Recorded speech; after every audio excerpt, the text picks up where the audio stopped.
ሰላም ጤና ይስጥልኝ ክቡራትና ክቡራን የጠበቃ ዩሱፍ የዩቲዩብ ቻናል ተከታታዮች፣ መንግስት አዲስ የዶላር ህግ አውጥቷል። አዲስ የውጭ ገንዘቦችን በተመለከተ አስደሳች የሆነ ህግ አውጥቷል። ከዚህ በፊት የነበሩ መመሪያዎች መሻሻል ተደርጎባቸዋል።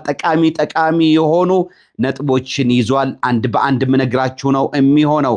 አንደኛ፣ ማንኛውም ኢትዮጵያ ውስጥ ነዋሪ የሆነ ግለሰብ ወደ ሀገር ውስጥ ይዞ ከውጭ የተመለሰውን የትኛውንም ያህል መጠን ያለው የውጭ ምንዛሬ ያለ ጉምሩክ ሰነድ በባንኮችና ህገ የውጭ ምንዛሬ ግብይት ቢሮዎች በኩል ወደ ብር መመንዘር ወይም ደግሞ ወደ ውጭ የምንዛሬ ሂሳቡ በማስገባት ተቀማጭ ማድረግ እንዲችል ተፈቅዷል።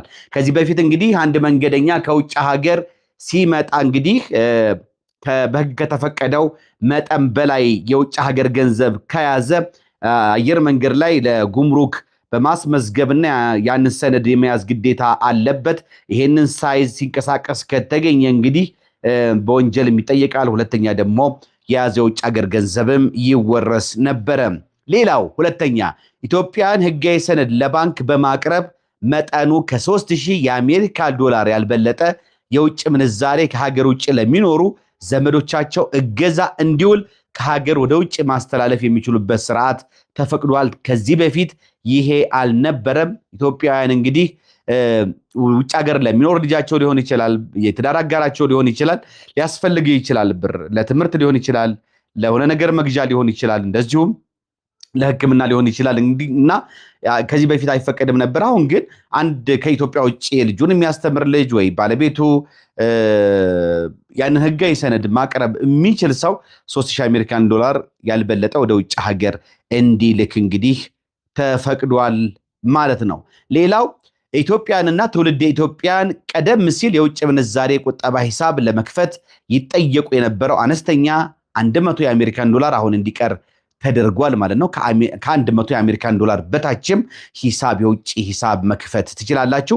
የውጭ ሂሳብ መክፈቱ ለምን ይጠቅማል የሚለውን ደግሞ እዚሁ መመሪያው ላይ እንደዚሁ ከውጭ ምንዛሬ ጋር የውጭ ምንዛሬ ሂሳብ መክፈት ደግሞ ጠቀሜታ እንዳለው ተደንግጓል። ይሄም ምንድነው እንግዲህ ባንኮች የውጭ ምንዛሬ ሂሳብ ላላቸው ደንበኛቸው የዓለም አቀፍ ካርድ ማዘጋጀት እንዲችሉ ተፈቅዷል።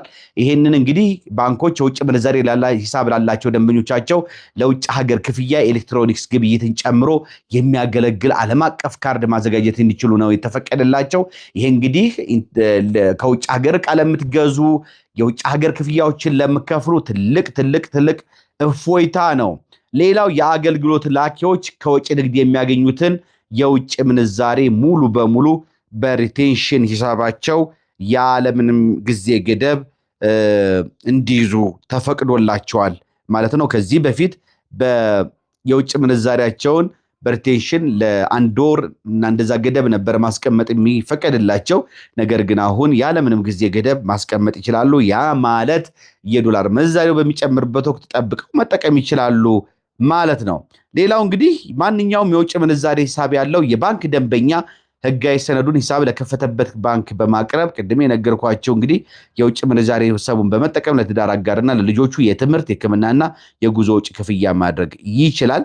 እንደዚሁም ማንኛውም ለትርፍ የተቋቋመ ድርጅት የውጭ ምንዛሬ ምንጩ ከወጪ ንግድ የሚገኝ የውጭ ምንዛሬ ሳይጨምር በእርዳታ ስጦታ ወይም ከሌላ የውጭ ምንዛሬ ምንጭ የተገኘ መሆኑ ከተረጋገጠ የተንቀሳቃሽ የቁጠባና የጊዜ ገደብ የውጭ ምንዛሬ ሂሳብ መክፈት ይችላል ነው የተባለው። ሌላው ድርጅቶች የመቀነስ ካፒታላቸውን ሁኔታ በኢትዮጵያ ብሔራዊ ባንክ አስመዝግበው ከሀገር ውጭ በሌላ ሀገር መቀነስ ካፒታላቸውን ፈሰስ ማድረግ እንዲችሉም ተፈቅዷል። ይሄ እንግዲህ ለድርጅቶች በጣም መልካም ዜና ነው።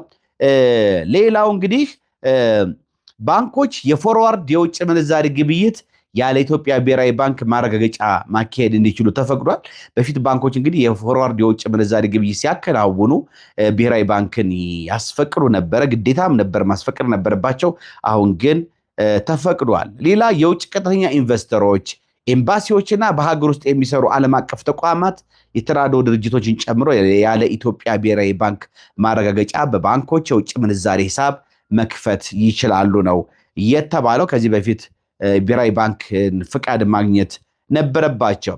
ሌላው ድርጅቶች ወደ ሀገር ውስጥ የሚያመጡት የውጭ ብድር በገንዘብም ወይም በአይነት ሊሆን ይችላል እና የሰፕላየር ብድርን የማጽደቅ ስራ የውጭ ምንዛሬ መመሪያ መስፈርቶችን በተከተለ መልኩ ሙሉ በሙሉ በባንኮቹ እንዲከናወን ተፈቅዷል። ከዚህ በፊት ብሔራዊ ባንክ ካልፈቀደ በስተቀር አይሆንም ነበረ። ማንኛውም በውጭ ንግድ ላይ የተሰማራ ላኪ ድርጅት ከማንኛውም የውጭ አካል የቅድመ ክፍያ ስምምነት ላይ በመድረስና በሁለቱ ወገኖች የተደረገውን ስምምነት ሰነድ ለላኪው ድርጅት ደንበኛ ባንክ በማቅረብ የቅድመ ክፍያ ማከናወን ይችላል ነው የተባለው፣ በውጭ ምንዛሬ ማለት ነው። ሌላው በተጨማሪም የውጭ ምንዛሬ ገቢ ለወደፊት የውጭ ንግድ ክፍያ እንደ ቅድመ ክፍያ የሚቆጠረው ስምምነቱ ገዢውን ለማመልከት ታስቦ ቅድመ ክፍያው ለወደፊት ወጪ ወይም ገቢ ንግድ የሚውል እንደዚሁም ደግሞ ወደፊት ወደ ውጭ የሚላኩ ሸቀጦችን ዘርዝሮ ወይም የደረሰኝ ቁጥሩ ከተጠቀሰ ወይም የግብይት የውል ስምምነት ሰነድ ቁጥሩ በሚላከው የውጭ ምንዛሬ ደረሰኝ ላይ ከተጠቀሰ ይሆናል ነው የተባለው። ሌላው ባንኮች ከካፒታላቸው ከ10% ያልበለጠ ለግሉ ዘርፍ የውጭ ሀገር ብድር ዋስትና መስጠት እንዲችሉ እንደዚሁ ተፈቅዶላቸዋል። ባንኮች የውጭ ተቋም በሚሰጠው የማረጋገጫ ደብዳቤና ደንበኛው በሚያቀርበው ጥያቄ ላይ በመመሰረት በአንድ ጉዳይ እስከ 20,000 የአሜሪካን ዶላር ወይም ከተመጣጣኝ የሌላ ሀገር ገንዘብ ያልበለጠ የውጭ ምንዛሬ ለሕክምናና ለትምህርት ያለ ቪዛና አውሮፕላን ቲኬት ቅድመ ክፍያ ማከናወን ይችላሉ የተባለው። ከዚህ በፊት እንግዲህ በተለይ ለውጭ ሀገር ሕክምና ለከባድ ሕክምና የሚሄዱ ሰዎች ዶላር ማግኘት በጣም ከባድ ፈተና ነው። ለትምህርትም እንደዚሁ በተለይ ለሕክምና ውጭ ሀገር የሚኖር ይሄ የብላክ ማርኬቱን ወይም ደግሞ የጥቁር ገበያውን በመጠቀም ነበር ሰዎች ክፍያዎችን የሚከፍሉት። አሁን ግን እስከ 20,000 የአሜሪካን ዶላር ድረስ የውጭ ምንዛሬ እንዲፈቀድ ነው እንግዲህ በዚህ መመሪያ የተፈቀደው። ሌላው ያለምንም የኢትዮጵያ ብሔራዊ ባንክ ማረጋገጫ የውጭ ኢንቨስተሮች በኢትዮጵያ ብሔራዊ ባንክ የውጭ ምንዛሬ መመሪያ መሰረት አስፈላጊውን ሰነድ ለባንካቸው በማቅረብ እንዲሁም ባንኮች በመመሪያው መሰረት የቀረበው ሰነድ መሟላቱን በማረጋገጥ በትርፍ ክፍፍል መልክ ያገኙትን የውጭ ምንዛሬ ከሀገር ማስወጣት እንዲችሉ ተፈቅዶላቸዋል። እንደዚሁ የውጭ ምንዛሬ ግብይት ቢሮዎች በአዲሱ የማክሮ ኢኮኖሚ ማሻሻያ ፖሊሲ ተፈቅዷል። እንግዲህ ከባንኮች ውጪ የውጭ ምንዛሬ ግብይት ቢሮዎች